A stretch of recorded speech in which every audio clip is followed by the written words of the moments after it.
Hello everybody and welcome to the 2025 edition of the Monster Energy FIM Motocross of Nations. We are at Ironman Raceway here, Crawfordsville, Indiana. My name's Paul Malin. Jason Thomas from Fly Racing is alongside me. This is going to be live all over the world on MXGP TV, Facebook, YouTube, Racer TV platforms, and we are so excited to be bringing you Monster Energy Motocross of Nations 78 right here to Indiana. Well, as you can see, we have an absolutely packed auditorium. The streets are full. We've just had a brief introduction to the Monster Energy Stunt guys, and I hope you're having a fantastic time out there on the streets. But Jason Thomas, here we are, another Motocross of Nations, this one in the USA. It's shaping up already to be absolutely fantastic, isn't it? Well, this is such a unique atmosphere as well. We're so used to having this parade at the racetrack, and there's a lot of, just kind of pageantry on the starting line. To have it downtown Crawfordsville, I think we've taken this to a completely new level, and good luck to next year in France trying to match this energy. Well, yeah, I mean, I don't think the streets in Ernea are that wide to start with, but in a moment we will be kicking off the parade, and there is a lot to look forward to as well. But before we go anywhere, let's maybe just go down to our girl in the crowd. She's just over our shoulder. Lisa Leyland, there you are, just perched on your little pedestal there. I'm on a pedestal, yeah. It's been absolutely insane at the moment, hasn't it? I mean, just looking behind you, the streets are clear, but about 20 minutes ago, it was the usual Motocross of Nations chaos with chainsaws and fans just happy to be here. Paul and Jason, we've had our fair share of Motocross of Nations, but I've never seen anything quite like this before. I mean, the Motocross of Nations is a massive event for the sport of motocross, but for the town of Crawfordsville, it's absolutely huge. They've been planning this for well over a year, and they're actually used to loads of crowds being at the Ironman Raceway, but this weekend is going to be 4 times the size of what they're actually used to. And honestly, the atmosphere is building.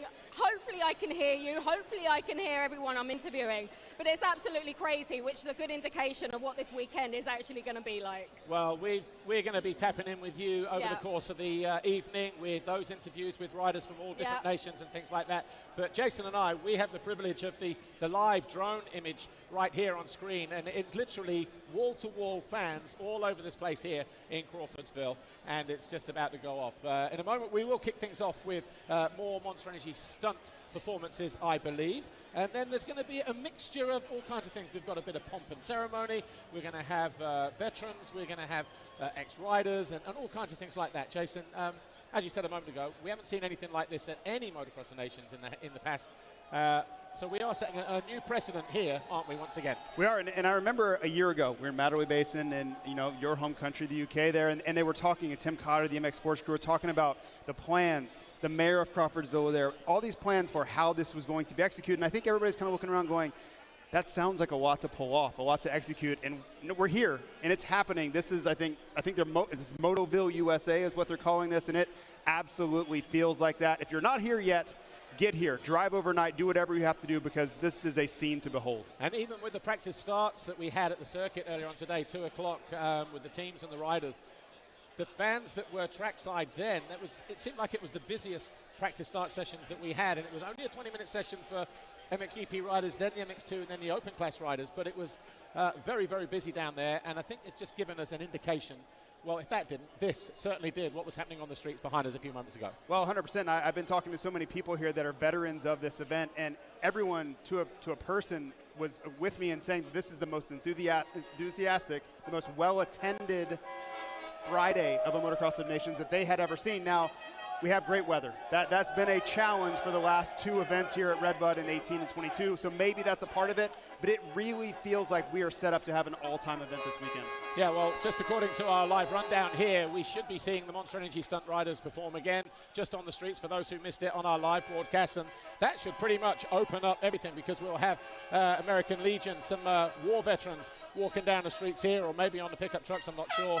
We'll have something with the Monster Energy girls. We'll have Jeff Ward, who is acting as the Grand Marshal this weekend. And for those who don't know, because I notice it's something that happens at the outdoor races, every round that you have, whether it's here in Ironman or in Redbud, Budds Creek, there's always a Grand Marshal nominated. What is that exactly, and what is their job? What does their role entail? Well, it's really something that I believe came over from car racing. And it's really just an honorary member that they bring in that he's kind of just identifies with that particular event. And it's a huge honor. We really have seen that really take hold in pro motocross races. And I think this is just the next iteration of it. And when you talk about someone that oozes this event, Jeff Ward's track record of the Motocross of Nations is unrivaled. He was so good at this event. It feels like the perfect choice. Well, he was 7 for 7. Yeah, hard to beat that. Yeah, and he ties with a guy called Jeff Smith, who was a British racer. So when he was riding through the 60s and 70s, he also made that mark to 7. But for Wardy to do it 7 straight off the bat was pretty impressive. Not matched since. We've had some 6-time winners, 5-time winners, and plenty of 4s and 3s. But it would be great to see Wardy here this weekend. I mean, just looking over our shoulder, we can see Ricky Carmichael, Jeff Emig, Jeff Stanton, just as some of the riders that have performed for the Motocross of Nations Team USA team and have won, stood on the podium. In terms of as we look here now at the Monster Energy Stunt show, we just had a snippet of this, didn't we, a few moments ago? It was loud, they were proud, it definitely got the fans' attention out there. But as an American, Jason Thomas, with this event being held here on home soil, how big a deal is it? And that's one thing, as riders and teams, you know, being here, wanting to represent, and we will talk about Team USA when we get to see them in the parade later on. But also the people here in Crawfordsville, you know, a small town, million miles, you know, sort of Midwest, yep. And I don't think they've seen anything like this. So just try and encapsulate that in a nutshell if you can. Well, this is Americana, and you also have to think of the size of the events that also happen here. We have our Grand National Cross Country Series, and this is the largest event of those at Ironman. So this area is used to off-road racing events. Maybe not of this size, but they're no strangers to this sport around here. And I think ever since word broke that they were coming to Ironman in 2025, people have been planning for this, and this is really the coming together of a lot of people. The MX Sports side, the in-front side, everybody is here to make this a weekend that no one will forget. Well, as we say, the streets are busy at the moment, and the Monster Energy Stunt performers doing their thing. Don't have a list of names there, but on street bikes, basically, and they've been tearing up the strip here with, as you can see, the donuts and the black rubber down there on the street from our camera position. But, yeah, something very, very unique and, yeah, unrivaled, I think, at any other Motocross of Nations. And we've had, I remember, what was it, 1990, my First Nations in Vimmerby, Sweden. And Team USA that day, I think, was Jeff Stanton. I want to say Jeff Ward, and I want to say Damon Bradshaw. Okay. And so we started in the town from a holding area, and we rode through the streets, all geared up, you know, in our teams. Obviously, burnouts or no? We weren't allowed. We had to be on good behavior, but we've had various different, you know, sort of welcomes and presentations. But this one here, wow. This one, I mean, we've not even started yet, and it's already starting to happen. It's one of those things where I think the aspirations, which were grand, I think have lived up to the billing. And again, when I heard that we were moving it downtown from the racetrack, which we're so used to, I was like, how are we going to get the fans down here? How is it going to be attended?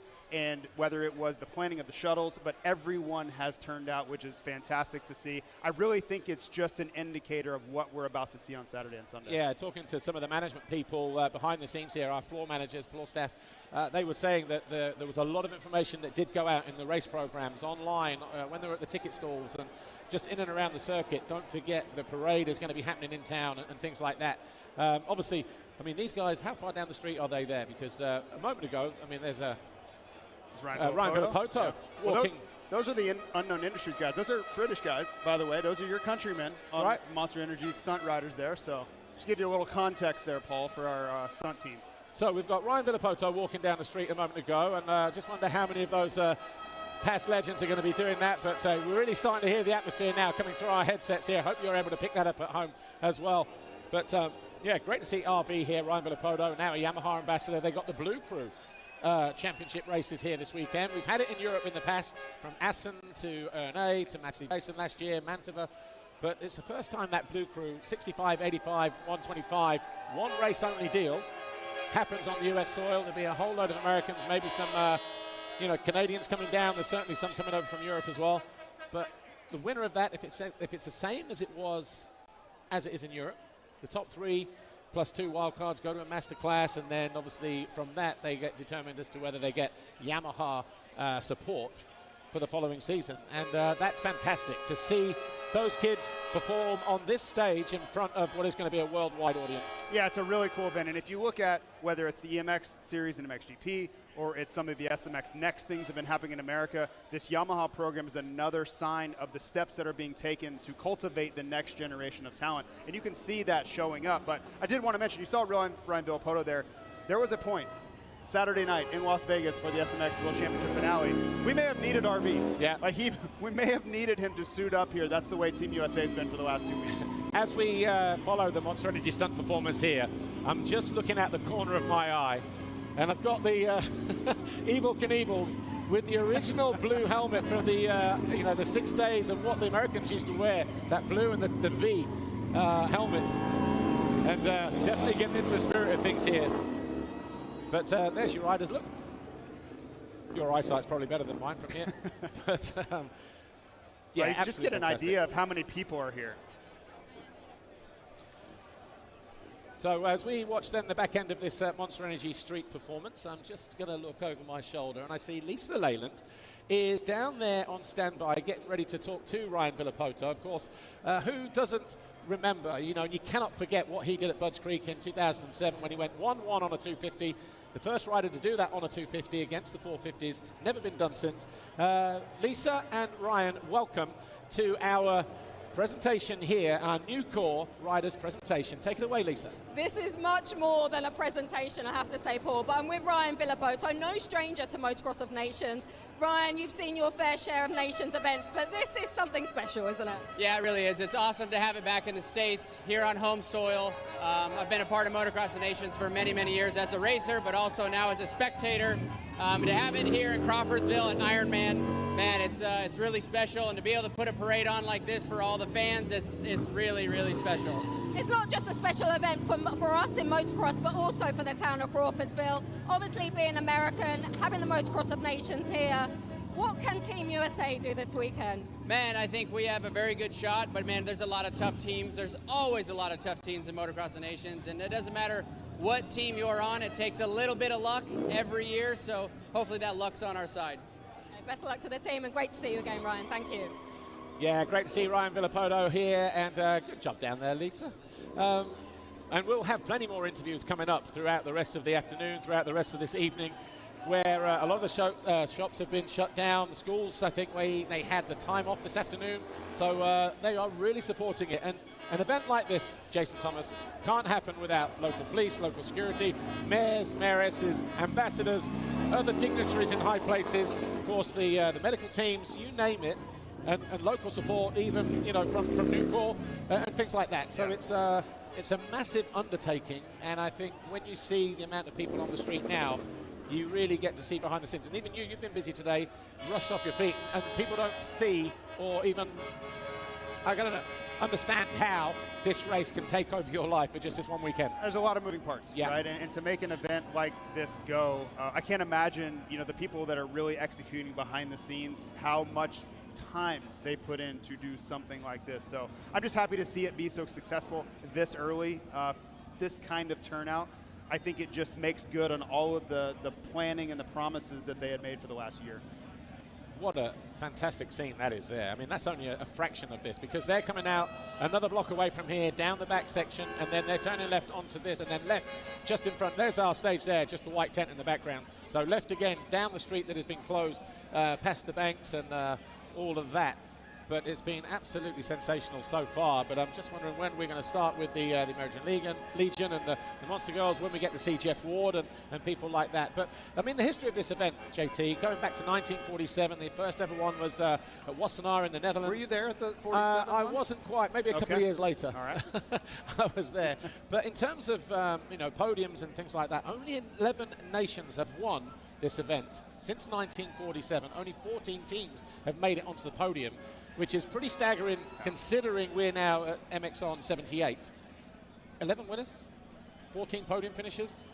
And obviously the Americans did their fair share of winning and podiums and all that. Well, I'm looking out at the talent that's on this stage with us, Jeff Emig and Ricky Carmichael and Jeff Stanton. Like, we could probably put a team together on this stage. Listen, you won in 94. Yeah. Like, we can make it happen this weekend, Paul. We come in as a wild card. Maybe we don't get the best of starts. Maybe we're a little get a little tired wait, but we could show some people something. Well, the Crawfordsville American Legion now walking through the town here. Of course, they are Army vets. And I noticed when I drove out of the town here, or drove into the town from where we're staying just a few minutes away, they've got a bit of a veterans club on the right-hand side. There's some war memorabilia and things like that, you know what I mean? So it seems like that veteran theme runs very, very highly through this team. And if America does one thing and does it well, is recognizes the important roles of the veterans, whether it's from air, from land, from sea, or elsewhere, and they really support them. So great to have them here this weekend. So just a quick word on them. Yeah, it's very much what you would see in small town America, right? The cities I grew up in, city like Crawfordsville, there's always these chapters of veterans that really stick together, and their community shows support to them long after their time of service has passed. So it's awesome to see them recognized here in the parade, and it's really just a kind of what this race is all about. And even in AMA and Supercross, you get like military appreciation weekend as well. When is that? Where does that normally happen? Yeah, so we typically will choose one of the pro motocross races. The last couple of years, it's been the Washougal National. One of the Monster Energy Supercross rounds will be chosen as well. But it's just our opportunity to show appreciation to the service and the sacrifice that our military services provide. It's the least we can do is to celebrate them. The teams do such a great job, custom graphics, custom gear, and really lean into all of the appreciation. Was that Jeff Ward on the trick-looking car there a moment ago behind the Monster Energy girls? Because if that is, then he is the Grand Marshal. There he is. And there is the man himself, the GOAT of the Motocross of Nations, Jeff Ward. 7 starts, 7 wins. Doesn't get any bigger or better than that. He's definitely served his time as a rider for Team USA. And he's here as a keen spectator, as we all are, to see how this one turns out. But just a few words on Jeff Ward, because his place is definitely cemented in history. I mean, he has to be considered one of the toughest racers to ever do it. You think about grit, you think about mental fortitude. That guy was willing to do whatever it took all the time to win. And I think he was simply cut from a different cloth. And I would put Ricky Johnson, I would put Jeff Stanton. Those guys are old school in all of the best ways and how they went about their racing. And honestly, the results played out to kind of show that. Well, in a moment, as you can see, he's going to be getting out of that vehicle and climbing the steps to grab a word with Lisa Leyland. And when we are done talking with Jeff Ward, we're also going to talk to Ricky Carmichael and Jeff Stanton as well. And, yeah, 2 more fantastic giants of the sport and that have deserved and earned their place in the Motocross of Nations history. But we'll just give him a few more minutes just to get out of the... actually, is he going to do the drive-through interview here, or is he going to get off the back of the car? I think he's going to get off the back, isn't he? Yeah, so we are going to get him up onto the pedestal with Miss Leyland. And we will hear what Jeff Ward has to say in just a few moments time. But Lisa Leyland and Jeff Ward. Jeff, a very warm welcome to Crawfordsville and Ironman Raceway. How are you feeling? Lisa Leyland, over to you. Jeff Ward, you're a 7-time nation winner yourself, actually one of the most successful riders at this event. How cool is it to have the nations back here in the USA, and how big is this event in the sport of motocross? To me, it was probably one of the biggest events I did in my career. The most nervous a rider gets, because not only for yourself, it's the team and your country. So for the riders that all participate in this, it's very nerve-wracking, but I was fortunate to be on 7 teams and won all 7 times, so I never got that feeling of not winning. So you don't want to be that. So yeah, it's extremely happy to be here and honored to be here at the parade. Jeff, out of your 7 wins, which one was the most memorable for you? Oh, that's hard. All of them were great, but anytime I rode the 500, it was always great. In Germany, I had good races there, but it was mainly the feeling of winning, because back then we weren't supposed to win. We were just trying to keep a streak going, and so it was, all of them were really special, but probably the one in Unadilla, because that was the first one in the United States that they'd ever had. And then we went there and won it, so with Bob Hanna and Ricky Johnson, who's here, Ricky's here too, so yeah, that was really cool. Didn't you meet the president at one point as well, or have I just made that up? No, we went to the White House and met President Reagan with everybody, so that was kind of surreal as well to get that honor to do that. So yeah, so this is a big event, and it's really cool to see this parade here in the town, and super excited to be here, and hopefully the team can pull it off. Yeah. Have a fantastic weekend. Thanks for chatting to us. Jeff Ward there. Yeah, good to see you, Jeff. And in a moment we will catch up with Jeff Stunt and Ricky Carmichael. But just to give you Jeff Ward's record, 7 wins, 83, 84, 85, so 3 in a row, 87, 88, 89, and 90, 4 in a row. That was absolutely fantastic. Yeah, and think about the races he's talking about there. Geldorf, hard-packed, fast, slippery racetrack. We don't really have racetracks like that in America anymore. So you go back and watch a race like that, it really gives you an appreciation for, I think, the wide skill set riders like that had. Well, let's go down to Lisa again. She's with Ricky Carmichael first, and I think Jeff Stanton after that. So once again, over to you, Lisa Leyland. Yeah. I'm just joined with Ricky Carmichael. I can't hear anything, so hopefully you guys can hear me at home. Ricky Carmichael, Team USA, what can they do this weekend? Well, I think they're going to have a great weekend. I really do believe that, and they're definitely motivated. You got, unfortunately, 2 guys, Chase Sexton and Deegan, going out. Hate to see that, but nonetheless, we got 2 guys, R.J. Hampshire and Justin Cooper, ready to step up, and I think they have a good shot at getting the job done. As we've seen in all of Motocross of Nations, so much drama always happens, and I think that they can use that to their advantage this weekend. And of course, Ricky, you've been to your fair share of Motocross of Nations, but this is next level here, isn't it? I haven't seen anything quite like it. Yeah, it's a wild event, and like all countries, it's an honor to host the Motocross of Nations because this is such a special event, and you can see all the fans have turned up here today in Crawfordsville, and it's going to be an epic weekend. Mother Nature looks to be nice for us, and they deserve it. Everybody deserves it. Have a great weekend. Thank you. And do you have Jeff Stanton down there? I do. Yeah. Jeff, come and join us. Don't be shy. Jeff, just tell us, this weekend is going to be something special, if this is anything to go by. Absolutely. Look at all the people here. America's bringing the energy and going to support the USA. Let's go. USA! USA! USA! USA! USA! Jeff, how important is the Motocross of Nations as an event for the sport of motocross? And more importantly, how important is it to have it back in the States? It's awesome to have it back here in our country, and we got 3 great guys that are going to uphold our country. And for me, it was huge. It was an honor to be a part of the ones that I race and to win them. It was the highlight of my year, each year, racing the Motocross of Nations. And just quickly before you go, how did that feel to actually lift that Chamberlain trophy? Oh, it's awesome. Like I said, the Nations were some of my highlight events by winning them, and so it's up there on the list. You got to come here, you got to perform, and you got to win. Have a great weekend. Thank you. Thank you, Jeff. Thank you, Ryan Villapoto. Thank you, Ricky Carmichael, as well. Thank you, Lisa, for now. Whilst all of those interviews were happening, we saw Team Honduras come through, and they are all first-time entrants this weekend, so not one of those 3 riders there have even raced this event in the past, and the same for the FIM Asia group as well. They're 3 riders. Costa Rica, we've just come through now on screen, and we mention it every year, JT, but for somebody representing their country and then having to do it for the first time, having to do it here in the USA when the world is watching even more.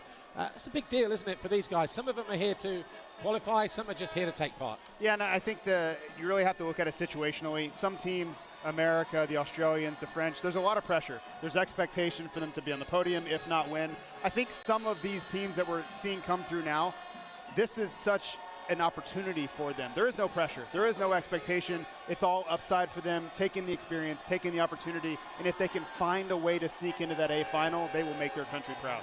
Well, we have. I read somewhere in the press PR, 5 teams with brothers representing this weekend. Obviously, the most high profile is going to be the Coonan brothers, but we've got the race list from Latvia as well. What about the Lawrences? And the Lawrences are in there as well. They're not high profile? Oh, yeah, they are, but, but yeah, good call.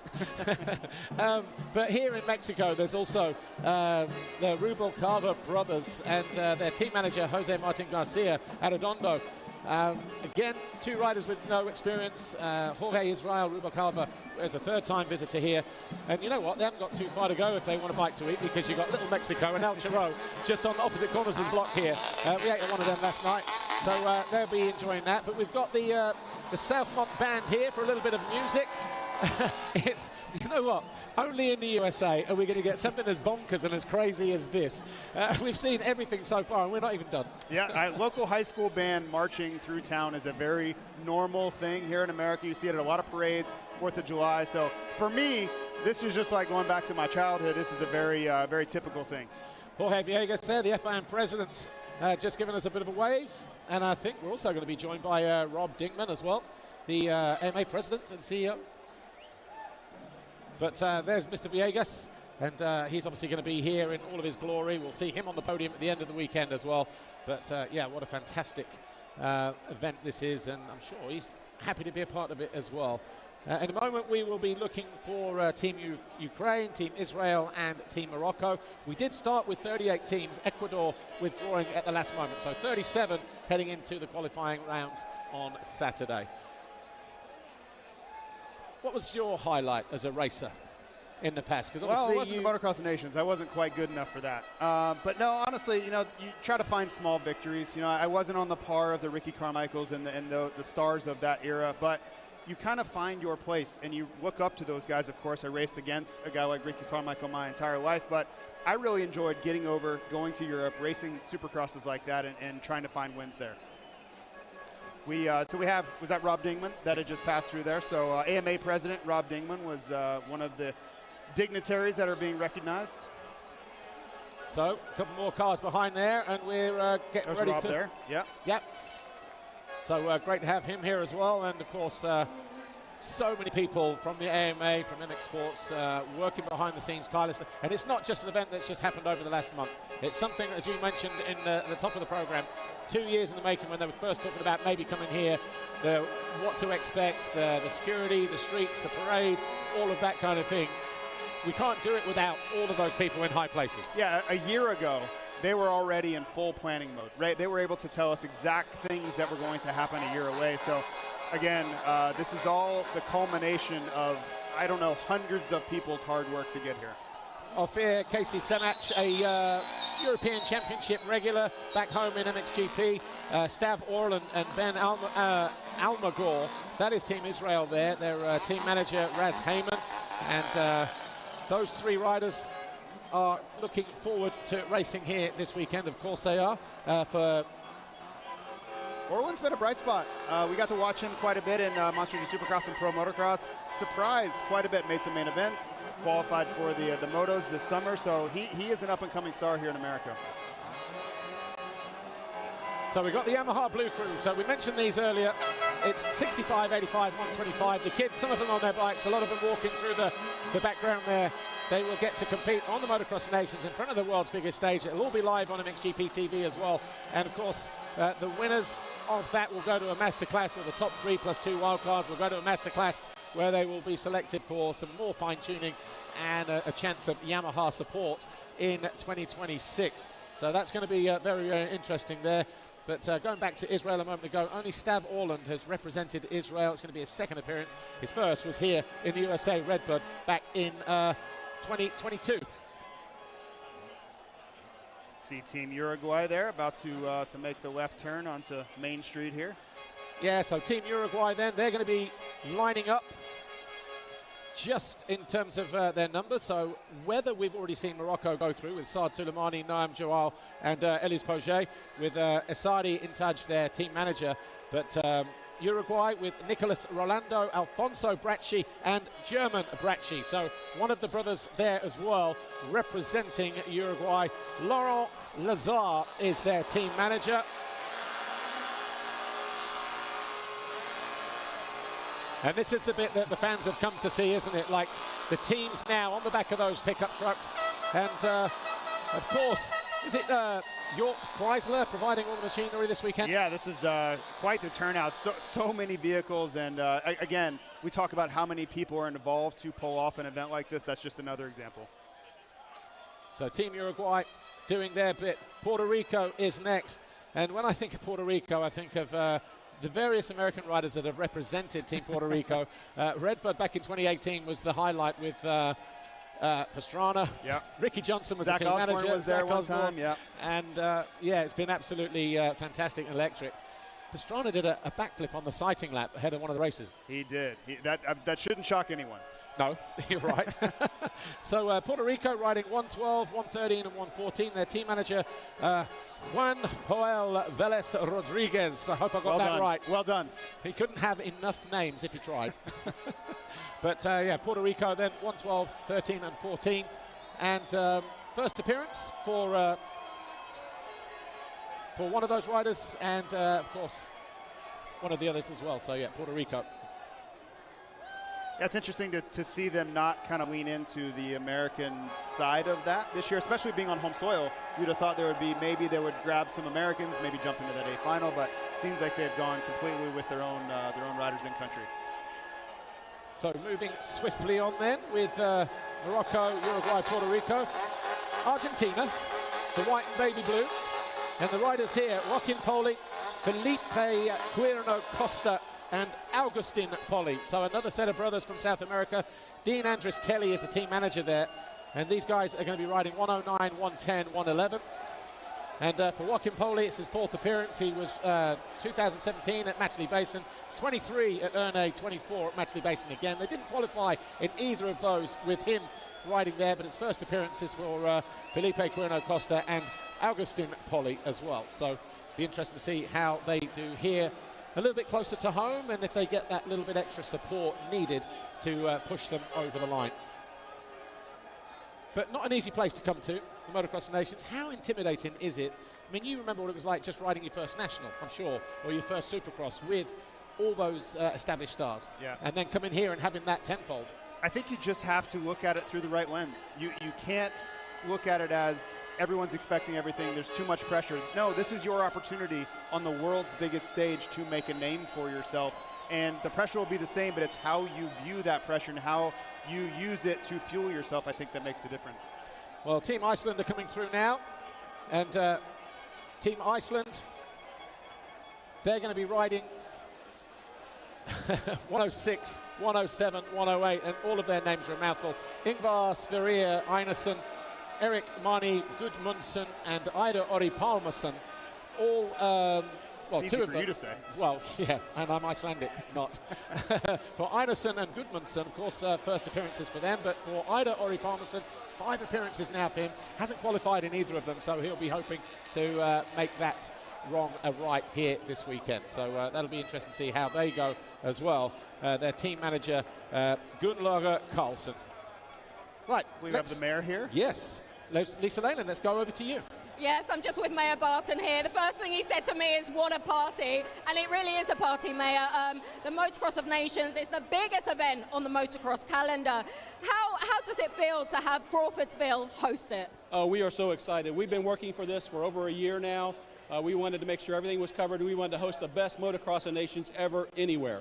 And Mayor, it's all about the local authorities as well. We can't forget the community of Crawfordsville. You must be so proud because they've put this together as well. It's the entire community coming together. Everyone has worked hard to make this happen and what it is today. It's absolutely fantastic. Congratulations on such a good job and enjoy your weekend. Thank you very much. Yeah, great to have Mayor Barton here. And as Lisa said there and rightly pointed out, you know, it starts with him in this town. So he gives it the okay, the approval. And then it snowballs from there. What do we need? Security, fencing, all the rest of it. You know, medics, police, everything. Well, he has to be so proud of what he sees here because this was a vision. This was a, hey, we think we can execute to this level. And I would say whatever they thought they were going to pull off, they have surpassed so far. And it's only Friday, and I think it's already been a huge success. Well, FIM Latin America, FIM Latam, if you like, Franklin Nogueira, Miguel Rojas and Marco Antezana. Second appearance for Franklin Nogueira. He rode last week.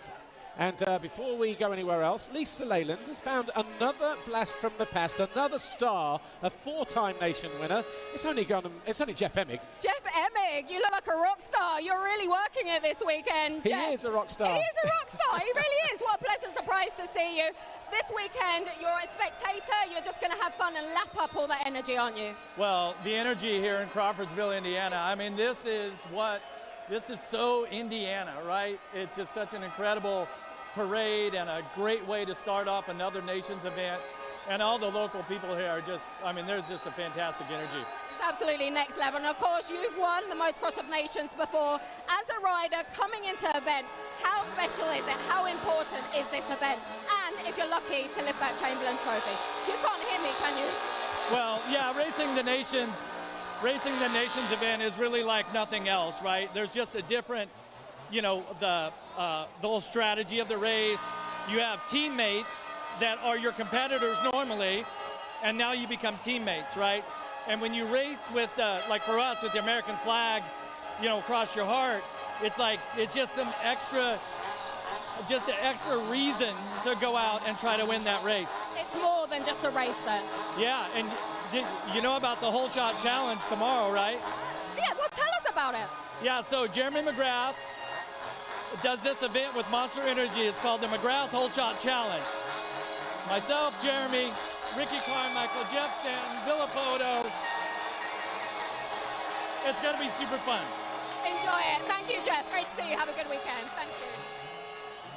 So while also those things were happening, we had Chile, and now we have Japan. Great to see three-time winner Jeff Emig there coming through. And he is, he was a winner in 92, 93, and then the last one was at Jerez in Spain in 96. But Team Japan, Yuki Okura in the MXGP category, Soya Nakajima, and Joe Shimoda, who is no stranger to these parts of the world. It's a third appearance for Yuki Okura in 22 and 24. He was there. The best ever finish has been fifth for Japan. That was back in 2003 in Zolder. But Joe Shimoda, his first appearance in 2022 at Redbud didn't work out. The team never qualified. He's hoping to make amends. And before we grab a quick word with Joe Shimoda, JT, he's riding a 450. Looks good on it in that open category. And what can we expect? Because they could qualify probably just on his performance alone. Yeah, I think he is a dark horse individual performer in this event. Maybe like a Tim Geiser. There are certain guys that are going to try to go out and just win the race for themselves on this stage. I think Joe fits that. And think about the pride he must feel. He's the first ever Japanese champion in America. It's only been 2 weeks. You know he's still just riding a wave of confidence from that. Well, I hear some giggles going on behind me that can only mean that Joe Shimoda has caught up with Lisa Leyland. Put him down, Lisa. Yes, Mr. Joe Shimoda. You would think he was racing for Team USA. You've got a lot of fans here, Joe. Yeah, I mean, I love it here, you know. Even though if I represent Japan, I still love United States, so. Well, Joe, this is your second time representing Team Japan. Unfortunately, in 2022 Redbud, you guys didn't qualify. What can you do this weekend? I think we just go out there, perform our best, and should be all right. So let's do this thing.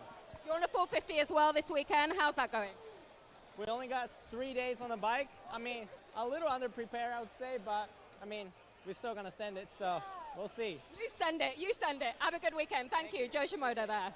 Yeah, great to see Joe Shimoda. I was talking to his mechanic, actually, Ben, and he was saying that did a little bit of riding on it in the winter as well, and only he and his mechanic knew exactly what was going on at that moment in time. So they've done a little bit of dark horse, a little bit of backdoor kind of riding, but those 2 or 3 sessions, hopefully, that's just re-enlightened that feeling of being on a 450, and hopefully old Joe Show can put on a performance here and a fantastic show. I'm sure he will. Got a lot of support over here, well, JT. Think about Shimoda moving to America, not speaking English at all, and having to learn from zero all the way to where he is now a champion here. It's truly, I think when you think about the American dream, for Joe Shimoda, that's become reality. Well, Team Finland are next on our screens. Jiri Haavisto for the MXGP category. 7 times now he's representing his home country, dating back from 2015. He was also there at Matterley Base in 2017, 21 at Mantova, Italy, 22 right here in the US at Redbud, and then the last 2 years, of course, in Ernée and Matterley Basin. He got 12th when he represented in Italy in 2021.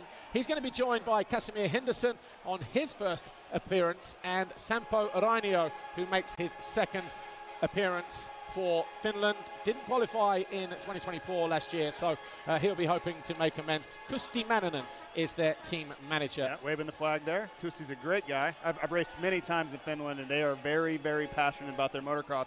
And, of course, we know they had an MXGP event there, too, so getting a little love shown to Finland. They've had quite a few GPs in Finland over the years, and it was great to be back there again earlier this year. And but Team Venezuela is up next. And guys you're familiar with, and guys on this side of the Atlantic, Anthony Rodriguez, Carlos Badiali, and Lorenzo Locurcio, all with massive amounts of experience. Rodriguez making his 6th appearance, Badiali making his 8th appearance, and it'll be 5 times now for Locurcio, former athlete of yours, and it'll be fantastic to see. They got 14th in Redbud, their best ever finish. That was in 2018. They'll be hoping to capitalise on that. Team Ireland, before we go there, great to see the Venezuelans, though. Yeah, and I think what you mentioned there, they know this track very well. So you think about who's going to perform well. There's a lot of teams that are very similar on paper. I think the riders that have Ironman experience are really going to shine on Sunday. Well, I'm hoping to see the Irish dancers, actually, because we were hoping to have a perfect segue. So after Team Venezuela, we were going to get the dancing leprechauns. I'm not sure if that was the regular leprechauns that we see in the paddock that come over year in, year out to support Team Ireland. But Team Ireland, once again, representing in, we've got Martin Barr, Glenn McCormick, and Stuart Edmonds. And for Martin Barr, or Bardy Marr as we call him, and Stuart Edmonds, that's going to be the 11th time those two have paired up together to represent Team Ireland. Well, I would. Did you used to race against Martin Barr? Yeah, briefly, yeah. Yeah, I mean, I believe this is 19 appearances. I think it's going to be 19 now, 19 yeah. appearances. That is incredible to think. Not only has he been racing that long, to be good enough to be chosen for the Motocross of Nations 19 times. I don't know that we've seen that or will ever see that again. Maybe a Leoc. Maybe a Leoc down the road. Okay, there we go. I knew it. I knew it had to be a Leoc. Yeah.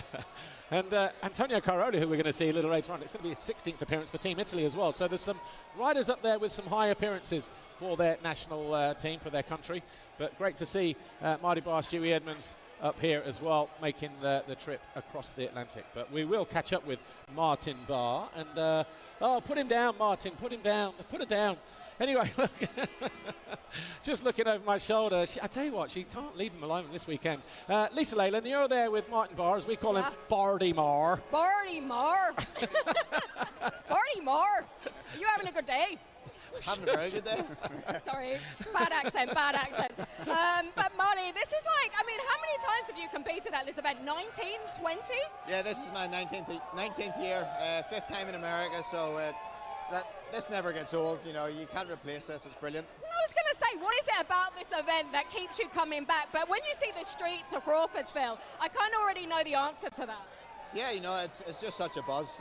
You know, obviously I'm still riding pretty decent. I'm feeling good, and you know, but to be here riding for Team Ireland again for my 19th time, as I say, it's absolutely brilliant. And of course, you and Stewie Edmonds, you're together on the same team, 11th time racing together for this event. What's the atmosphere like in the team? What's the vibe? How's your trip been so far? Yeah, it's really good, as you say. You know, Stew's here 11 times. We've got Glenn McCormick for a second time, so he can kind of lean off us. We've got plenty of experience in that, and he's been riding very well. So, you know, hopefully tomorrow we can put 3 good performances in and get into that A final. I'm not going to mention the B word then. No, what is that?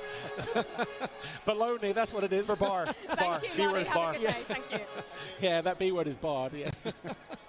Anyway, great to see Team Ireland here, and who knows, will it be the final appearance for Martin Barr and Stewie Edmonds? Don't say that. You never know. You never know. Don't put that jinx on them. Actually, you know what? Martin Barr has been saying that for the last 10 years. He has.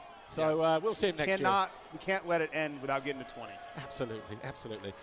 Next up, I think it's Team Sweden, isn't it? We are with Team Sweden, and Isaac Gifting, he's another guy that I think a lot of Americans on Saturday and Sunday are going to be wondering who that rider is on the Yamaha.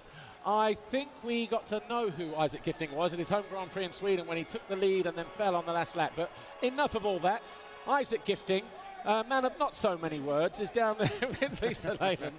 Lisa, he's the quiet one, isn't he? Isaac Gifting, where's the cape? Where's the Viking helmet? They all got it. The Swedish guys got it. The guys, you see all the guys with the beer and the chainsaw, they got it. Well, they're representing our country this weekend. Isaac, this parade is right up your street. It's pretty quiet, a bit like you, and it's a little bit different, a little bit like you. It's amazing, yeah, a little bit like me. Yeah, quiet and calm, very easygoing. We love this, it's amazing. The American people are so good. The atmosphere, the street, the track, everything, look at it. It's unbelievable, we love this. Or different in a good way. Yes, exactly, like me or not. Yeah. Have a great weekend. Thank you, Isaac. Thank you very much. Thank you. Yeah, always count on Isaac Gifting for a little bit of character there and a bit of humour. 4th appearance it'll be. He's represented 21, 23 and 24. His best finish was 19th on 2 occasions. Italy in 2021 in Mantova and again in 2023 in Erne. So he'll be hoping, along with his teammates Albin Gerhardsen and Anton Goul, to at least get into the main event. I'm sure they will. And Philip Turesson, their team manager this weekend. Now, Austria, what a team we've got here. Pascal Rauschenecker, MXGP, Max Erniker in MX2, Marcel Stauffer, Carl Schmidinger as a team manager, but Pascal Rauschenecker, who rode MX2, rode MXGP briefly, went into Enduro, did the World Championships, and it was very, very highly decorated in terms of different events, things like that.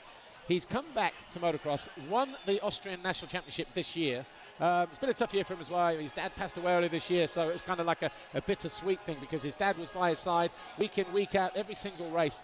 Obviously, he no longer has that support, but to go out there and have the year that he had, absolutely fantastic, but heartbreaking at the same time. But that's motocross, unfortunately. And it's how you bounce back from all of those kind of things that really shows your true colors. Yeah, and I think this is an opportunity to kind of race in memory of that. These big moments, this is the biggest race of the year for these riders, and I think they can summon that energy, the pain that they feel through the year. And that Enduro side, maybe shades of Charlier a few years ago on the French team with that Enduro side. We've got the Wheelie Wizards there just doing a little bit down there for us. We missed the Dancing Leprechauns. I know. I'm not happy about that. There will be a strongly worded email sent later. I've already sent it. So we've got Wheelie Wizards here. I just saw him trying to do a burnout on these little scooters, but be interesting to see how that all pans out in a moment. But yeah, great to see Team Sweden there, and of course Team Austria, and we should get Estonia through any moment now. But no, you know, news break, breaking news, no Tanolia. Well, 23 didn't make there's an age limit. It's like MX2. There's an age limit. You can only race until you're 50 years old at this event, apparently. Exactly. But yeah, Team Estonia, Harry Kulas on that team has been he's been here for the last few summers and really impressed. Another rider. I keep talking about this, but these riders that have Ironman experience, I think it's really going to help them on a race like this. And sir, that gentleman is missing a front wheel. I was going to say, honey, someone stole my front wheel. There was a guy in England, so you've heard of Dougie Lampkin, multi-time world trials champion, and there was a guy that used to compete with him in world trials, national championship trials, Steve Colley. He went and did his own sort of on-the-road stunt show, and that was one of the things he was doing 20 years ago, 30 years ago even, just going to the bike shows and different arenas all over the world and doing all of the single wheel. He would ride along and pick the front wheel up, and then the front end would fall out and everyone would be gasping in horror. Yeah. You know what I mean? So we at this race, I believe, no, it was Redbud, we had Tony Boo come over and visit Tony Redbud. Yeah, exactly. But yeah, those trials guys, you get them into a wheelie competition like that, they are incredible. That was I mean, from Tony Bow, 25, 26 world titles indoors and out altogether. Hasn't lost one since 2007. Honestly, the guy is on another level in terms of the ability that he has on a motorcycle. Estonia we've lost at the moment. Team Republic of South Africa is next, and we have Slade Smith, MXGP, Camden McClellan, and Cameron Druro, MXGP, MX2 Open. Cheryl McClellan is the team manager. We will grab a word with Camden McClellan in a few moments' time as soon as he makes it around the corner down the street to Lalo. And he's had a fantastic season. In fact, Monster Energy Triumph on both sides of the Atlantic with race wins, podiums, all the rest of it. It's been a fascinating 2 years for him, hasn't it? Yeah, and I think for McClellan, he's one of the riders that the American fans may not be as familiar with, but he is going to leave a mark this weekend, and it's going to be one of those riders where everybody's wondering who is the guy on the Triumph. Digging the bucket hat down there, Lisa Leyland. You've got the cam man, Camden McClellan. What's going on down there? I know, I can smell burnt rubber. That's what's going on down here. It's just got me in the back of the throat. Camden, this is your 5th Nations in the row. Actually, your best finish was 13th in France, 2023 for Team South Africa. Can you guys better that this weekend? Oh, that's the plan. That's the plan, for sure. Yeah. And have you had a chance to walk the track, the Ironman Raceway? What do you think about that? I think it's awesome. The track is looking really, really good. A lot of elevation, like small elevation, but really cool. And I think the flow is great. So I'm excited to get out there. Really excited. And Camden, what's the vibe like in the team? Are you up for it? Are you going to send it? Are you lapping up all this American energy? For sure. If you're in America, you have to send it. You know, like they say, full send, always. You send it. Have a great weekend. Thank you, Camden. Actually, Lisa, just real quick, if you can grab him. Slade Smith is on a debut performance here this weekend. What's the advice for him, and what can we expect from him? Did you hear that, Camden? No. Just repeat that, Paul, because I couldn't hear it either. Slade Smith, your MXGP rider, is obviously making his first appearance. How nervous is he? What kind of information do you have for him? I'll just repeat that, Paul, because we can't really hear much down here. Slade Smith is making his debut. Yeah. Did you give him any advice? Because it's his first time at this event. What advice did you give him? There he is. He's very excited. I didn't give him much advice. You know, there's not much to say. You go on the track, you twist the throttle, and you do your best, and that's all we can do as Team South Africa. So He's ready, he's excited, he's taking it all in. There he is. He's totally buzzing. That's good advice. I like that. Thank you, Captain. Best of luck to you and Team South Africa. Yeah, he looks like he's the team social media guy there, taking it all in, providing all of the footage. Anyway, let's go down to Norway, shall we? Håkon Osterhagen, Pelle Gundersen, and Håkon Fredriksen. Pelle Gundersen, son of former MX2 MXGP Grand Prix racer and Grand Prix winner Kenneth Gundersen, former Red Bull KTM and various other brands, but bumped into Kenneth in the paddock this morning, and he was saying, yeah, he's just really proud of his kid, Pelle, and looking forward to it. Of course, a racer dad in terms of he's been here, he's represented Norway as well, and so he has a massive amount of advice to give him, but more often than not, that advice from someone, that father-son race connection, go out, enjoy it, relax, everything else will take care of itself. Yeah, and this race is a learning experience, right? I think a rider like Fredriksen can come in and make some noise here. I think the big miss here, though, is not having Horgmo. Not having Horgmo. You know, these guys have a chance to shock the world, but when you're missing your star, as we'll see in a couple other teams coming up, it really, it's a tough blow to the team overall.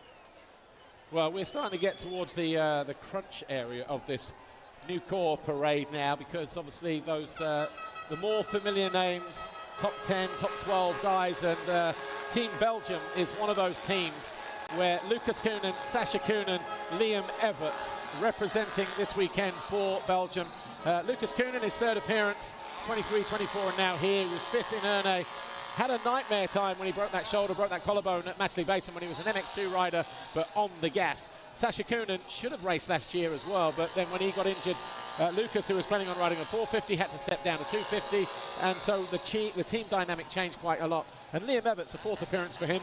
Of course, he's hoping for a win to emulate Grandad Harry and Dad Stefan. Yeah, and when you think about this team, I truly believe this is the team that not enough people are talking about. There is so much upside with this team, because I believe both Koenens could be in the individual win category competition. Like, they could be at the front all weekend long.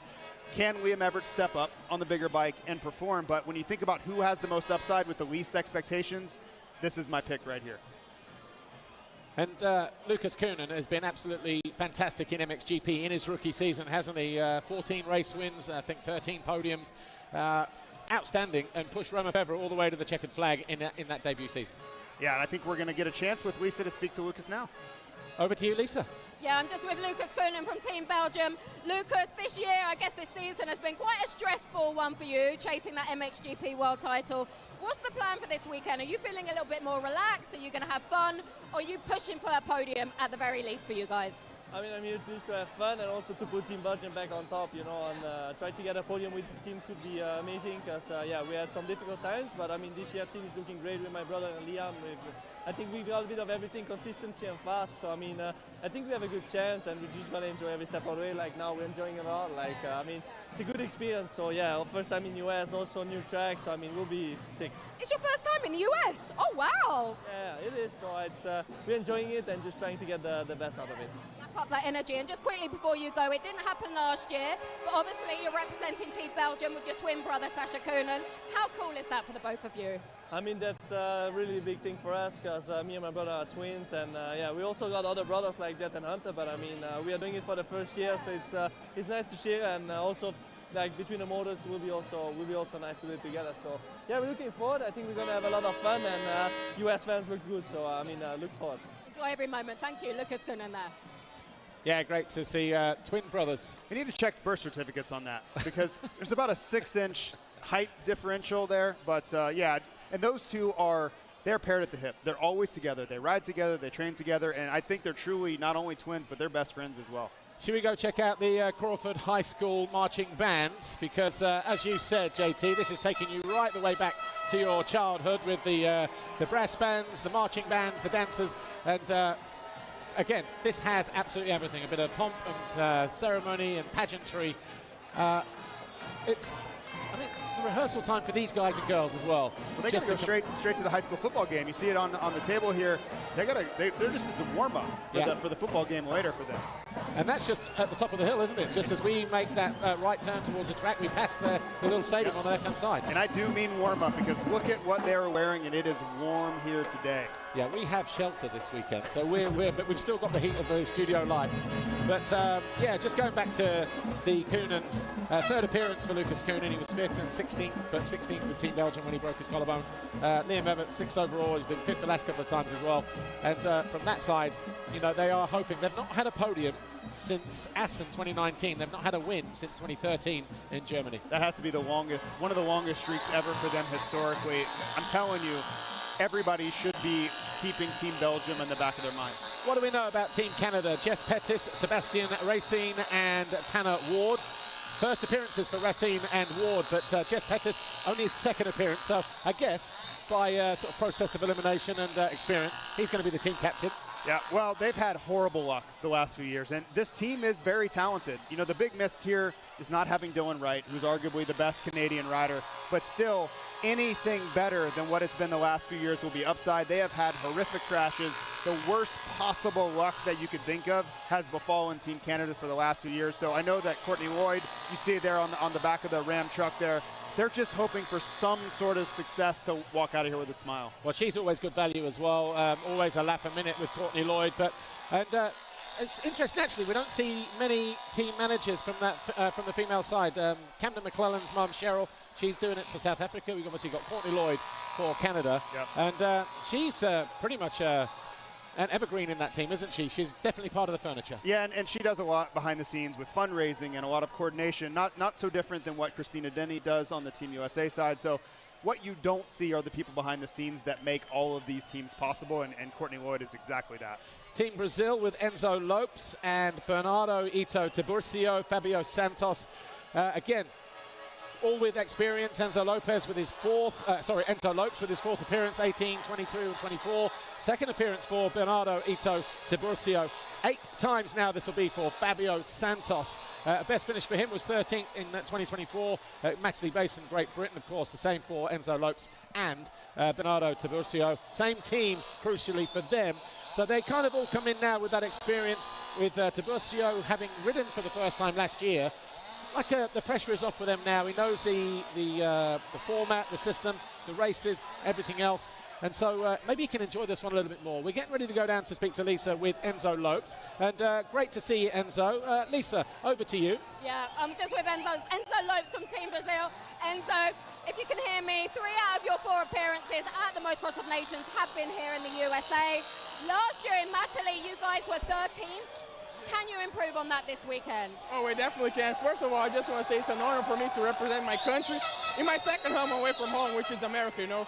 I'm grateful to be here, and definitely we want to crack the top 10. We've got a good team. Just grateful to be here. Look at this. It's crazy. Thank you, guys. Sorry, I didn't hear a word you just said. Yeah, but it's part of it. It's part of it. You guys are enjoying. You're lapping up the energy here. Yeah, always. Brazil, we bring the energy, always. We've got a lot of fans. Enjoy the weekend. Thank you, Enzo. Thank you, guys. Thank you. Thank you. We are speeding through this presentation. I've just looked down, and we obviously doing something like this for the first time with the streets and whatever and what have you. We were kind of anticipating that this would be around about sort of 6:27-ish, but we are way ahead of time, maybe some 25 minutes or so. So that's good news, because the bars are still open around the corner. There's a couple of cold ones getting ready with our names on them. That's all right. I'm just taking it all in, and this is your team, Paul. These are your people. Take it away. Josh Gilbert, Dylan Walsh, and Conrad Muse. And, of course, what we learned a couple of days ago, Conrad Muse was the MXGP rider, and Gilbert had been switched up. So those two now swapping places. Gilbert, MXGP, Conrad Muse, Open. Dylan Walsh, the Brit who emigrated to New Zealand, spends a lot of time now in the US. So he's kind of like an American Brewe, like a three-way hybrid. And finally getting the nod because, it's his second appearance for Team GB. In the Nations, but one of those was for New Zealand and one of them for Team GB this time around. His last appearance was Essen 2019. Yeah, and you just think about this team. Conrad Muse can race with anybody in the world when he's on his best. He was able to beat Jeffrey Hurlings in the British Championships this year. So riders that they may not be at the forefront of your mind. Yeah. A race like this, if they bring their best stuff, I'm telling you, they can run up front, and Muse has the talent to do it. We will go back to Estonia now as well, because obviously they should have come through a little bit earlier, but the Estonians then with their riders here this weekend, and great to see them. But as we said, breaking news, no Tano Leo, which I'm not sure if the Estonian fans are happy about, unhappy about. That's probably why they were late. Yeah. They were still waiting for him to show. But Jürgen Matthias Talviku, Josep Papan and Harry Kulas. Martin Amurai is the team manager there. They'll be riding numbers 55, 56 and 57. So hopefully they're not late to the waiting zone for qualifying and the races, because obviously they won't get their second chance to get their way into the parade just like they just have now. Yeah, and two of those three have ridden Ironman at least once. Yep. Talviku, I believe, twice. Kulas more than that. So they have experience. And for a team like Estonia, we don't talk about them a lot, but that's a team that shows up in the top 10 when it's all said and done more times than not. So sneaky good team in Estonia. So we've seen GB. We've seen Estonia. We are down there now with Team Morocco. So we've got Saad Suleimani, Nuam Jayal, and Elis Poget. We missed them earlier on the parade, but again, great to see them here. Saad Suleimani is a regular visitor in European Championship and MX2 wildcards, things like that. So he's a French-Moroccan, if you like. So from Morocco, speaks French, lives in France, but very proud of his Moroccan heritage. And yeah, great to see them here. Ukraine. These guys, is this some of the highlights, or is this, did we miss them guys earlier? They're just making another lap. It's lap 2 for Team Ukraine. But even for Ukraine, you know, great to see them here this weekend. And yeah, look at the numbers there, the 127. So they're high up in the number territory. The Ukraine team is Yuri Navchik, Maxim Rosachuk, and Mikola Kupchenko. Alexander Shovs is their team manager. First appearance for all three riders this weekend. So, yeah, welcome to the United States, guys. We can still hear the brass bands and all sorts going on behind us here. It has been an absolute fantastic atmosphere. Why we just got this little lull before we wait for the, you know, the sort of more sort of prominent teams, and we go to the North Montgomery High School Marching Charger Band. The NMHS band. Say that 5 times fast. Tongue twister. Again, we can't sort of highlight, you know, sort of the atmosphere, the pageantry, the camaraderie of everything that is happening right here. I've never seen anything like it. I know you haven't. Everybody the other side of our cameras and lighting, the locals and the streets, because let's not forget, the local community have said, right, we're going to come out and support it. All of a sudden, they've got another 20,000, 30,000 outsiders, you know, in team wear and regalia and wearing their flags. I'm not saying we're overpopulated here, but it's definitely busy. No, it's incredible, and I think we knew there was going to be a large Team USA turnout. A lot of Americans, but the international turnout is really what's been the most surprising for me walking through the paddock today, down here at the parade. The global representation at this event, I think it continues on. We saw it at Redbud. We're seeing it here where it's not just a European Motocross of Nations that really does it well. America, I think, has really turned up the expectation on this race. Team Denmark with their trio of riders, Magnus Smith in MXGP riding number 31, Mikkel Harup, who obviously spent his time in the USA this year riding 250 outdoors, and Mads Fredso. Thomas Kjærolsen, good to see TKO as the team manager, because obviously when he had his career-ending injury a few years ago, he disappeared, didn't want anything to do with it, gradually got on to start riding a bike again, but couldn't bring himself to the paddock to go and watch. But now he's taking a very instrumental role in supporting Team Denmark, offering his advice, and that's great to see, because that's a fantastic turnaround mentally and psychologically. Yeah, and for TKO, he was a guy that could win races, and I think for him to come to the realization that I had my time, it was a great experience, but life is going to continue on, and I can still be a part of this great sport. I love to see that. Everyone kind of goes through that when you walk away. You don't know what's next, and I think that was no different for TKO, so it's great to have him back. Yeah, Mikkel Harup making his third appearance. He rode in 2021 and 2024, got 10th in Italy, Mantoverde, 11th in Great Britain last year. First appearance for Magnus Smith, and a second for Mads Fredso. Let's go down to Mikkel Harup, or as I called him on his... I replied to live TV, Mikkel, yeah. Yes, Lisa, is it Mikkel Harup? You've got to be on your best behaviour. No, it's Mick. Is it Mick or Mitchell? Can I call you Mick? We go way back, me and Mick. We're like this. Mick, you're from Denmark, but you've been racing over here, doing the outdoors all year. How's that been for you? It's been great. As you can see, the atmosphere is great, and it's been like that the whole season. I've been very impressed by the Americans and how welcoming they have been. So it's been amazing, and I'm looking forward to this weekend as well. Are you saying you're not missing us in Europe then? Not at all. Not at all. No. Hang on a minute. I was just going to say we miss you when you're going to come back. Yeah. No, I miss you guys as well. It's been a great experience so far, and yeah, I cannot wait to get back at some point. That's what I want to hear. Best of luck to you and Team Denmark. Thank Cheers, you, Mitchell. Thanks, Mitchell. He was feeling the pressure down there. He was feeling the pressure from Lisa. I missed him. No, it's good. And the Mitchell thing, so the Mick thing, when we had the parade last year, we were in the studio and I went, yeah, thanks, Mick. Lisa went, yeah, thanks, Mick. And then I replied to his Instagram story earlier this week and I went, is it, anyway, good to see you, Mitchell, because obviously no one in America has ever heard of a Mick. And when after this weekend, they will have. Well, the talk all year has been, is it Mikkel? Is it Michael? Is it Mikkel? Yeah. So, yes, there we are. Yeah. Anyway, Team Latvia and another set of brothers here. Carlos Racialis in MXGP, Janis Racialis in MX2, Pauls Jonas, former MX2 world champion in MX2, of course. He's going to be riding in the open category. And, yeah, for Pauls Jonas, for all the years that he's been around, it's only his 5th appearance for his country. The first one was 2014, so only 5 appearances in that amount of time. A lot of injuries. It's certainly not talent or ability. But yeah, Pauls has done this sport the hard way. He's a podium contender when he's healthy, but it has been few and far between. He's back now. We'll see what he can do for Antti Piirinen's Kawasaki MXGP team. And obviously the two brothers, Carlos Racialis riding in the MXGP category, probably just to give him that little bit more rest between motos, between races. Davis Ivanovs is the team manager. The 4th appearance for Carlos Racialis, actually. He got 10th overall at Matchley Basin last year when he represented. He's going to be riding alongside his brother Janis Racialis for the 2nd time. That was back in 2023 in France when those two appeared, and they finished 12th that day. But Janis Racialis, for those who don't know, 125 European champion, 250 European champion as well. Got a great future ahead of him. He'll be in MX2 next year, and I wonder if that will be a real cat amongst the pigeons. Yeah, I hope so. And just Latvia, I think one of the most unique and best rounds of MXGP at Kegums there. So yeah, I always have a soft spot for Latvia. And you've been to the Nations in Latvia as well, so you know the circuit. Yep.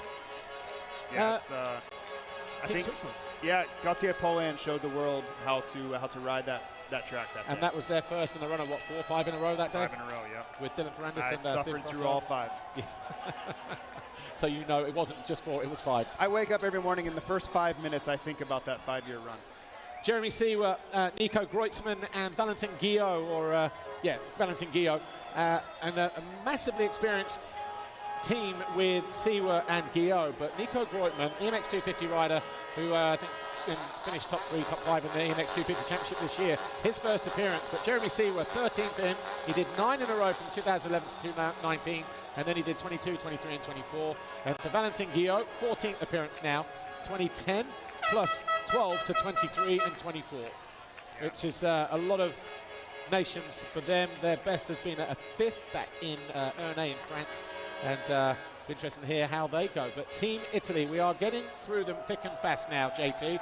Tony Cairoli, Andrea Adamo, Andrea Bonacorsi. 16th appearance now for the 9-time world champion Tony Cairoli, and riding as an Italian on an Italian motorcycle, Ducati, here this weekend in Ironman. Well, this team has some talent. Tony Cairoli has all the experience in the world. Adamo can straight up win the MX2 class outright. And I think Bonacorsi is a little bit underrated. He's really performed well. He's still so young, but you look at the rides he's put in this year, I think he could surprise some people.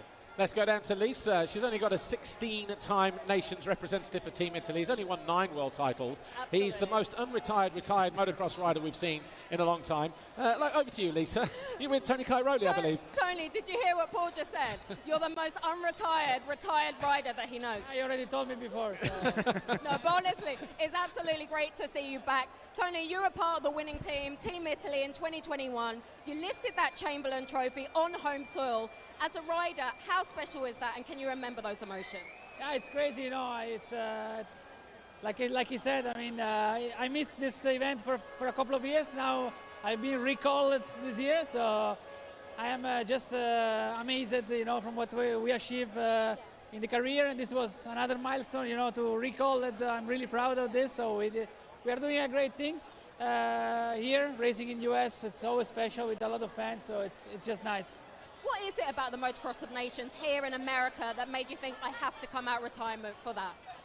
It's just nice. I mean, I've been racing 2 outdoors this year, and I had a lot of fun, a lot of warm also from the fans. It was just amazing. So I say, okay, I can train a bit more and try to get in the team, and then yeah, we made it. So I'm really proud of this. So let's see what we can do.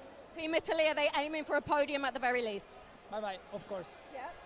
Best of luck to you and Team Italy. Great to see you again, Tony Cairoli. Yeah, 16 appearances, and in terms of like individual race performances, he was a double race winner at the Nations at Lommel in 2012. Did it again in 13 in Germany, where Italy finished third overall, and that was the first podium in a very, very long time for them.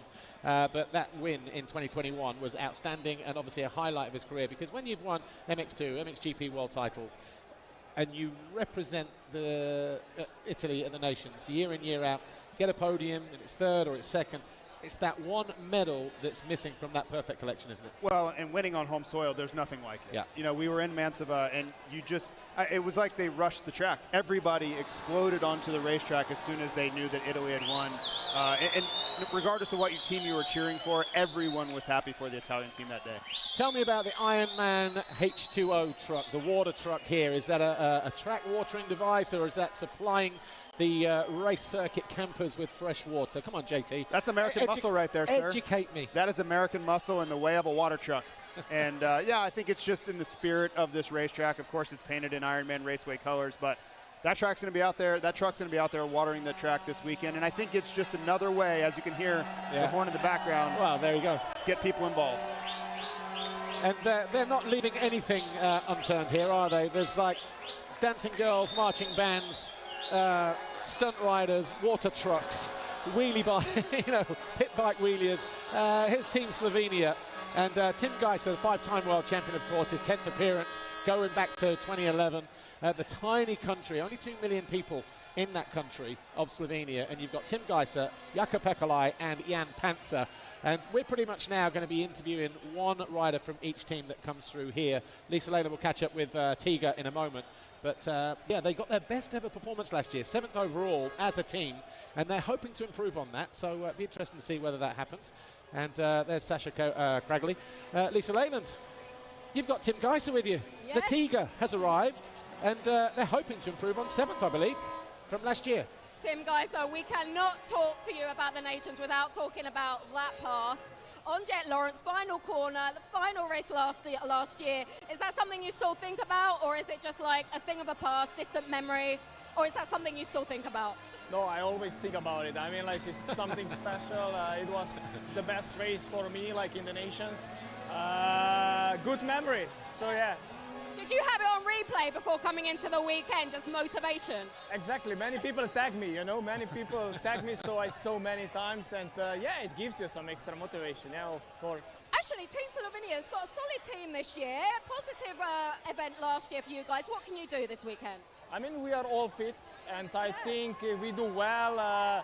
I think we are there between 5 and 10, so hopefully we can do the same like last year, but we will see, we will do our best, and then we will see where we end. Best of luck to you and the team. Thank you, Tim. I like the question there.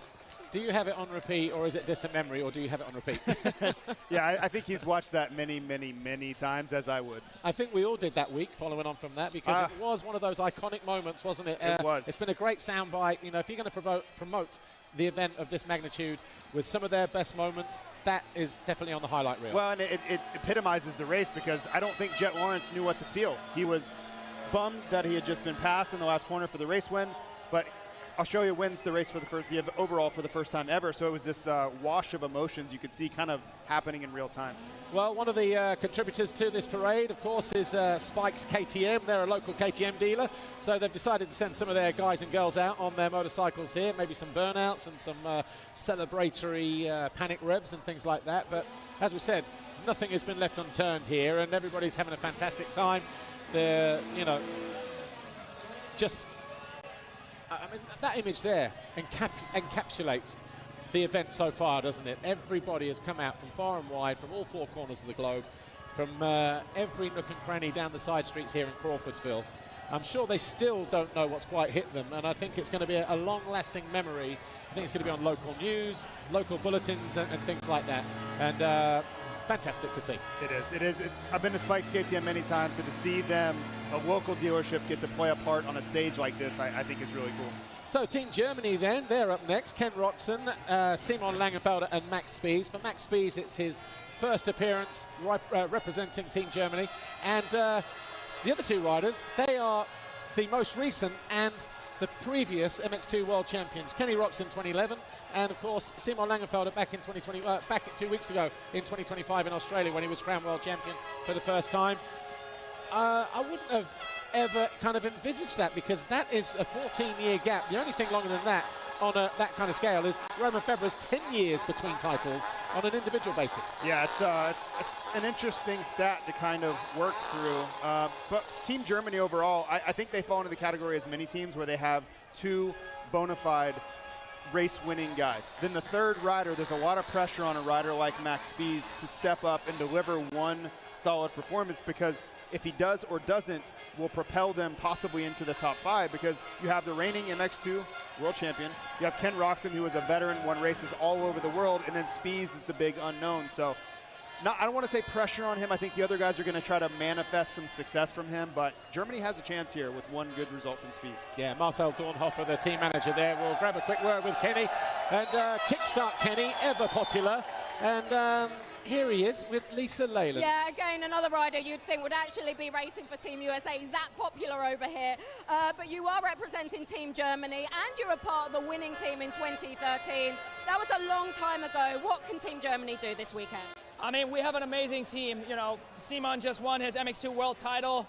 Max is doing really good, and I'm ready to go too. And man, it wouldn't be, you know, in front of this crowd right here, it's just absolutely amazing. We're gonna have so much fun, put in a good qualifying session tomorrow, and then, yeah, we're ready to put on a show for these guys. Ken, what's the vibe like? What's the energy like within the team? What have you guys been up to before this weekend? It's actually been really chill so far, honestly. But then we come here, and this is where all the party is. So I've really been enjoying this. The fans have been amazing. Everybody's full of energy, and so are we. Do you feel like you're still at home now, or is Germany always your home? Oh no, I'm definitely home here, you know, and plus having my German teammates here, but no, the USA is a home for me, for sure. Best of luck to you and the team. Thank you, Kenny Roxon there. Yeah, thanks, Kenny. Kenny, 9 appearances now for Team Germany, dating back to 2009. Of course, he was first in 2012 in Belgium for Team Germany. Got the class win in 2011, 10, 11, 12, 13 in MX2, which was impressive. I remember that one at Colorado at Thunder Valley. Yep. That was impressive. And then in MXGP in 2023, probably against all odds, just a couple of years ago at Ernée. Yeah, and he is the type of rider where not a lot of people are thinking about him coming in.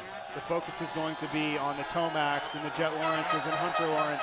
But Roxon is a guy that thrives in this type of environment and this type of race where the world is watching. We've seen him do it before. Just heard a little a roar of the crowd there behind me, and Team France are up next. No stranger to winning this event, of course, but Roman Febvre, the newly crowned MXGP World Champion 2 weekends ago in Australia. His 6th appearance. Gauthier Paulin as the team manager. No stranger to winning this event either, so great experience between those two. Mathis Valin in MX2, and 2 Kawasaki riders for Team France. I don't think we had that since the Paulin and... was it all 3 riders were on Kawasaki back in 14, and with Paulin, Frossard and Dylan Ferrandis. I think they were, all 3. Yep. But then Maxime Renault, also on Yamaha, his 5th appearance.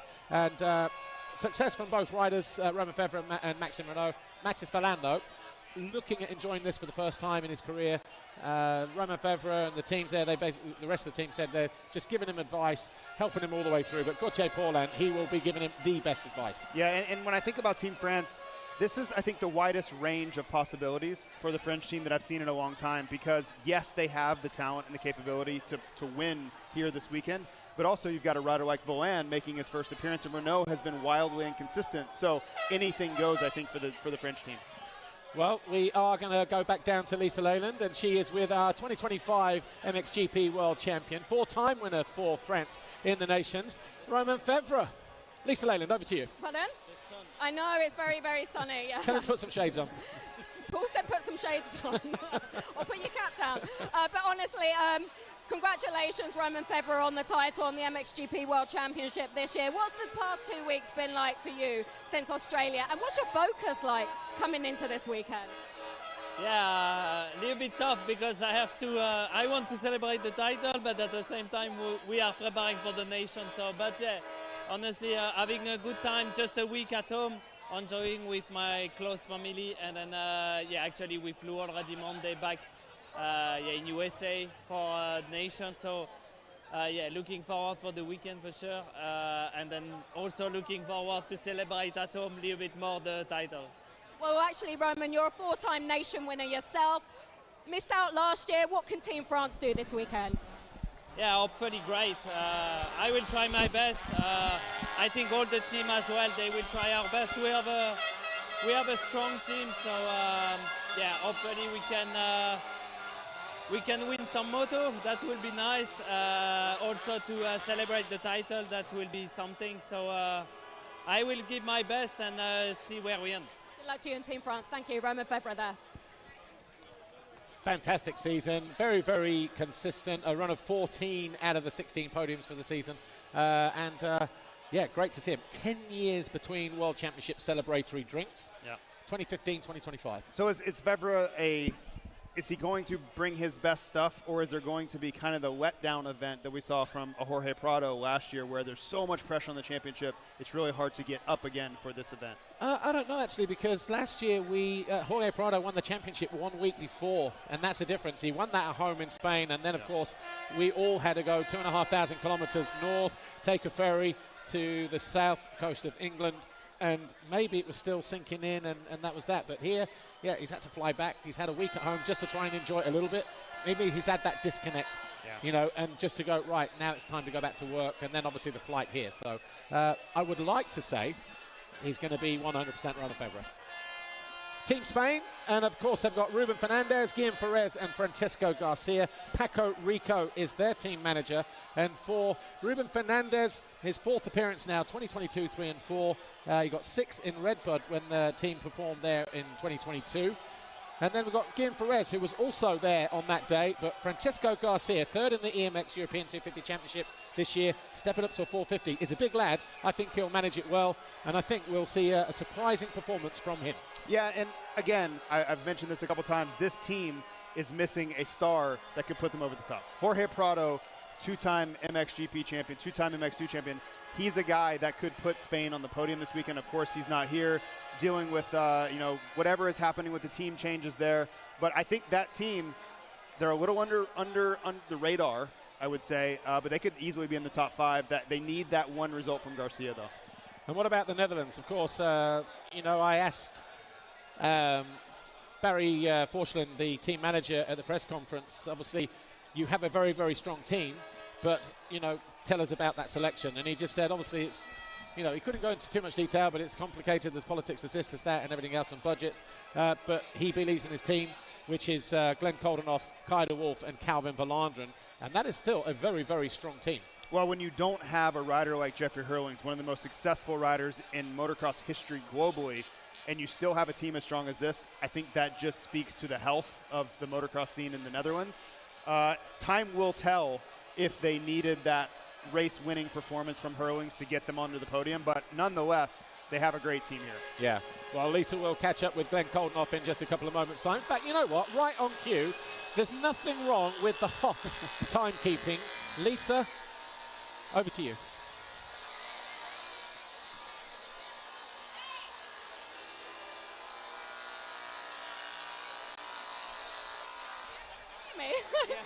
I'm losing my voice, but we're here at the Motocross of Nations, an event that you excel at. You have a habit of going 1-1. What is it about this event, Glenn, that brings out the best in you? I don't know, man. It's an amazing event, and especially here again in the US. I've been in Redbud, I think, twice, and I must say the public, which is here already today, is incredible, and I've never seen it before like that already on a Friday. So that says something about this weekend, and hopefully I can perform like I should and finish my season strong here. And what can you, Kai and Calvin, do as a team this weekend?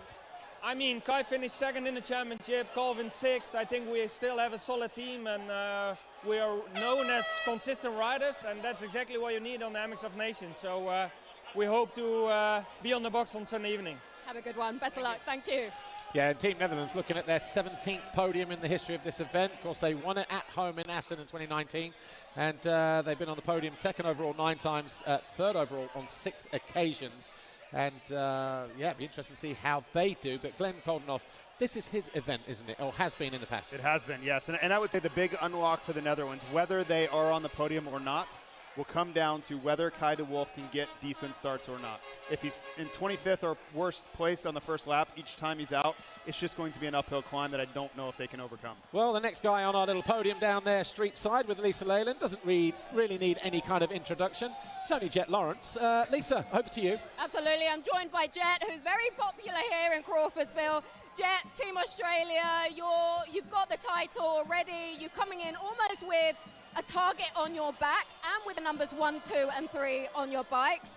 What's the feeling in the team? Are you feeling any pressure, any expectations? We're hoping to go up there and put it on top again. We got some stiff competitors this year, so it's going to be difficult, but we're looking forward to it. You know, we love America. Obviously, my brother and I live here. It's our new home, so I feel like the Americans kind of count us as one of theirs a little bit, but no, we're looking forward to it. We like Ironman. We're feeling good. The vibe's high in the team, and we're just happy to go out there and go send it for Australia, and hopefully we do well.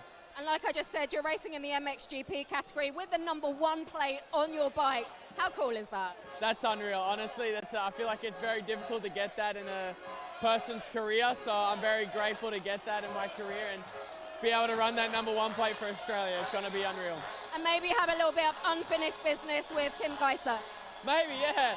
He got me back, so but maybe I need to get one more on him on the last lap, so we'll see. Can't wait for that one. Best of luck to you in Team Australia. Jet Lawrence there. Yeah, well said. Can't wait for that one either. Yeah, that might be the best racer on the planet right there. Yeah. We were just speaking to, and it's one of the best riders I've ever seen, bar none. That kid is truly special. Spoke to him on the way into the circuit this morning. He was already up. He looks a little bit sleepy, actually, around about 8 o'clock this morning. But he was under the awning there. He was in kind of incognito, nice little black hoodie. But we saw him, and obviously we've known him since he was in Europe, like 2012, 13, or 22, 23, whenever it was. And he was very relaxed and very much looking forward to being here this weekend. And of course, he's going to be with Carl Webster and Hunter Lawrence, the same team as last year, where they lifted the trophy for the first time.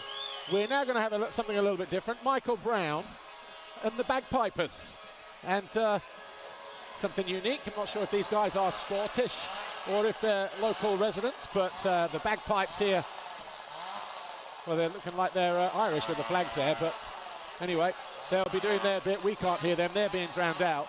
Now, as is always the case here, even though Team Australia were the champions last year, we reserved the final parade presentation to the home nation, who finished second last year in Matterley Basin. That was, Eli Tomac. That was Team USA. And their team this year, Eli Tomac, Justin Cooper, RJ Hampshire.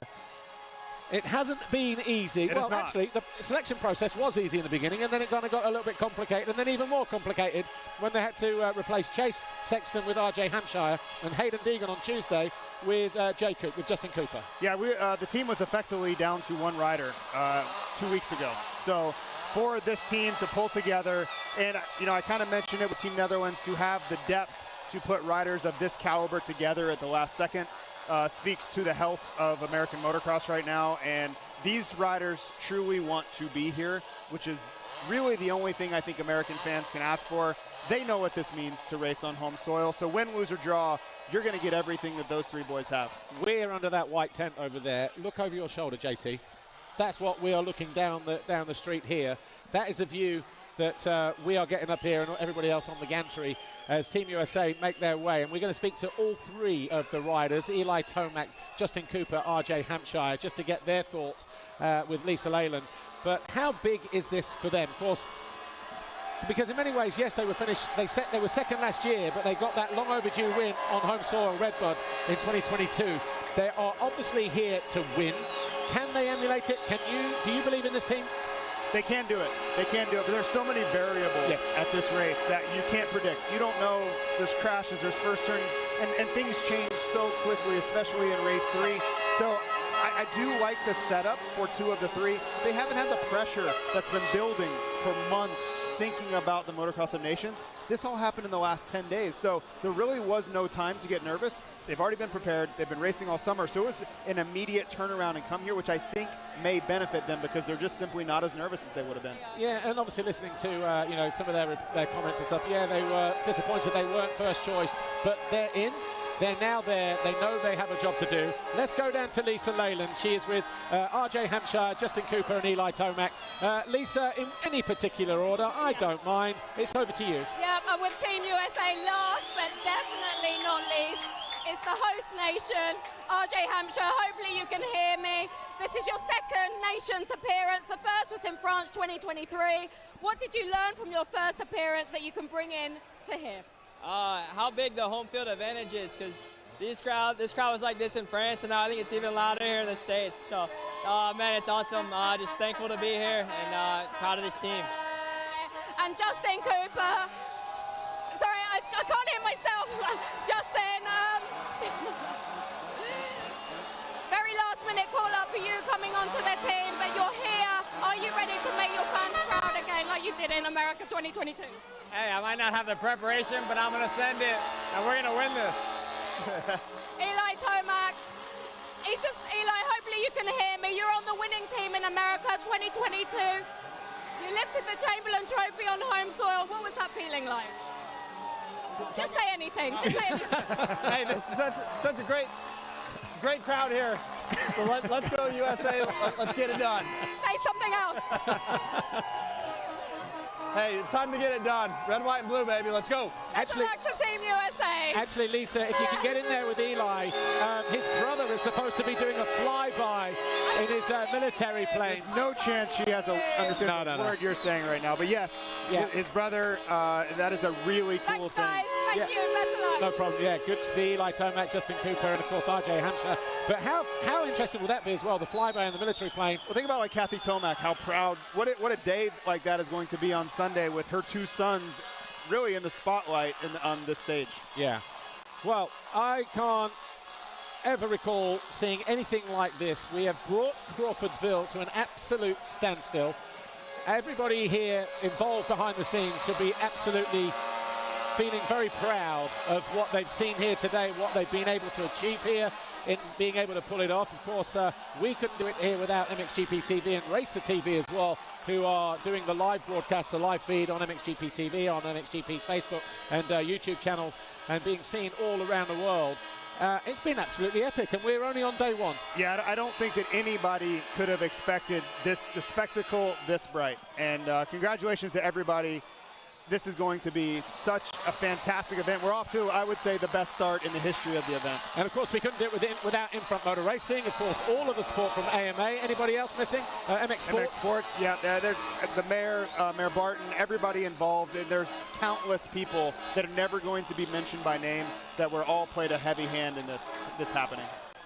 Well, obviously the party is going to continue long into the night here. The fans made it from the racetrack. I'm not sure they're going to be in a hurry to leave the centre of town to head back, especially when they've got some draft beers on tap and things like that. But trying to get one now. They might run out of that. I think so. And like we said, I don't think the town, the city here have seen anything like it. I've never seen anything like it. Nothing is going to prepare you for what we've just seen here, the magnitude, the scale of this event. If they haven't called for reinforcements yet, they need to do it right now because I think this party's going late into the night. Yeah, well, look, it's been a fantastic Nucor presentation, the Riders Parade. Normally we do it on the start straight, where the riders just do that loop and they get off and they put the headset and we can have a little bit more banter with them. But this one, unique. It's been a year or so in the making. It's been absolutely off the scale. It's been epic. And, of course, we can follow all of the action tomorrow on Saturday from here, Ironman Raceway, with the qualifying races. We've also got the Blue Crew races as well. But the big events are going to be MXGP qualifying, MX2 qualifying, MX Open Class qualifying. And then on Sunday, we will have, of course, the B final, just in case, because 19 teams go through from Saturday's program. So we just need that one team to go through. That's always the scary race, first of all. But entertaining, though. It's very entertaining. But then, of course, we will have the three big races. So MXGP, MX2, MX Open, MX Open, and MXGP, the big race of the weekend. Yeah, it's if you've never watched this race, which I can't imagine how that's possible, you are in for a treat. There's simply nothing like this event worldwide. Well, still can't hear our director in the thing whether we're going to be leaving or not, because the parade is pretty much done. Of course, there's going to be a lot of sore heads tomorrow, that's for sure. It's been absolutely fantastic. The production has been pretty flawless, I would say. It took a little bit of a slow start, but you know what? We finished way ahead of schedule, and I think that's about it. So from me, Paul Mayland, Jason Thomas, Lisa Leyland over there on the perch. We will be back tomorrow and, of course, on Sunday. Thanks for watching today. Hope you've enjoyed it. It's had a lot of everything. So from us, the rest of the team, thanks for watching. We'll see you tomorrow. Bye for now.